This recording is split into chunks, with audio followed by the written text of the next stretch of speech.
Hello everybody, my name is Vanessa Espinosa. I'm 29 years old, and this here is a picture of my grandfather. He passed away in 2018, so it's been a couple years now, but I feel like he, or this man, best reflects who I am today.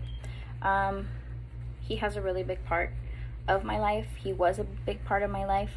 I didn't have my father in my life, so he was my father. Him and my grandmother took on a really big role in mine, my siblings, and my cousins' lives. They pretty much were like our parents.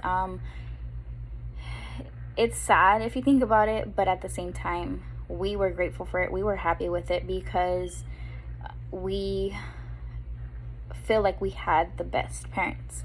My mom and my uncles, the fathers of my cousins, they all didn't make great decisions in life. They were drug addicts, alcoholics. So all we ever knew for parents were our grandparents. They gave us such great memories. They took us out on vacations. Things that you look at as, what parents are supposed to do. They're supposed to take their kids out on vacations or, spend time with them, play ball with them and stuff like that.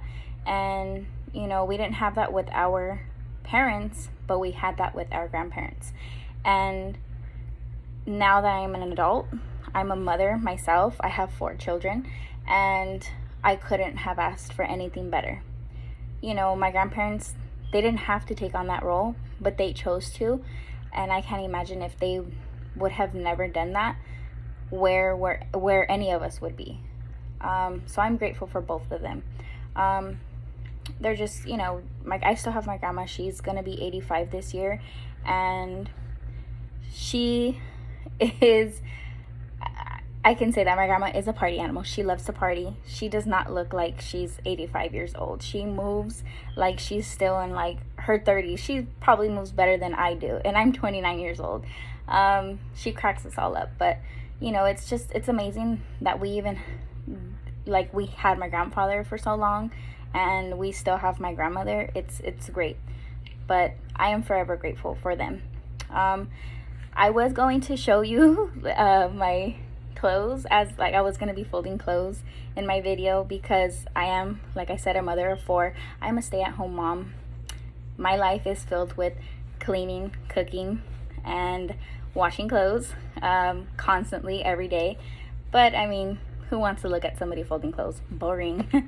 So this is why I chose this, because it would have been amazing if I could show him off to the world and anybody could meet him. He was great. He was an amazing person. It was the most painful feeling to have lost him. It was painful, really painful. But I think I can speak for all of us, for my siblings and my cousins, and say that when we lost him, we were left at peace because we knew it was something that he had wanted for a long time. He never liked going to the doctors. He was very stubborn when it came to that. If if something was hurting him or anything, he would not let us take him to the hospital or anything. He would not let us. If we called the doctor, we would be in big trouble. He would give us a lot of crap for it because he didn't like it. He just didn't want to ever have to go to the doctors. So when he did finally, when he was really sick, when we lost him, for him to request it, we just knew. We knew that it wasn't going to end well. We knew it wasn't, because he was never the type to request any kind of medical help or anything. He always denied it.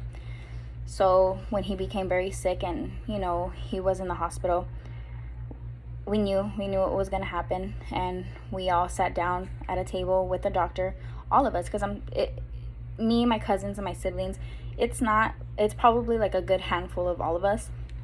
We're not a big family, but we all were able to sit down at the table with the doctor and make a decision. He always told us, since I can remember, that if he ever got to the point where he got really sick and the doctors offered to do any kind of surgeries or anything to try to save his life, that he didn't want that done because he didn't want to live his life suffering after any kind of surgeries or anything. He didn't want to live his life that way. He didn't want to have to be in a wheelchair or be just in bed or something, like, or on medications. Like, he never wanted that for himself. He said if it's his time to go, it's gonna hurt, it's gonna be hard, but let him go. If God is calling him to go, let God have him, is basically what he told us. And that was the hardest day for all of us, but we did it. And I remember when the doctor took him off the life support, he lasted, I want to say, a good 4 or 5 seconds when he took his last breath, and he seemed so peaceful the way he went. Like, he was ready. Like, he wasn't waiting any longer. And I think for us to all witness that, it brought us peace to our minds. Like, we felt like we did the right decision for him. And I think, I know that I'm happy with that decision, and I know that he is happy with us for making that decision, because who knows what we would have to go through if we wouldn't have done that.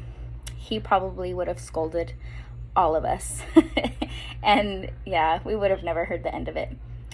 But my tata was a great person. I feel like this is who reflects me best, because of him I am a strong person. And I think I'm pretty good at being a parent. I'm not perfect. I don't think anybody's perfect, but I use a lot of his skills and his advice when it comes to parenting.